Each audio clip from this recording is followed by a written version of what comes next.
coming, the anti-resist our me brothers to making that complication the hall tonight. I greeting because the government of Italian, they cannot respect and as strangeri, the people who are to living in Bari. They cannot giving any work, they cannot giving any home, they cannot giving the work, you understand, all of you. Because we came from our country, Ghana and Somalia and Mali and Nigeria and Ivory Coast and Eritrea, all of them, Africa, they come in here.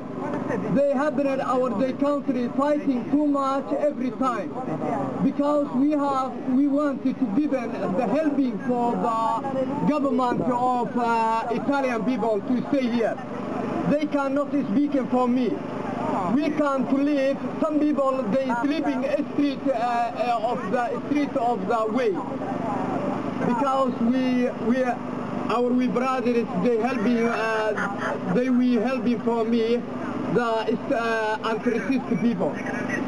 We have to give you congratulations all of you, and I have to side with my speaking to concluding with my speaking, to silence with my speaking. Thank you for your good listening with my speaking, all of you.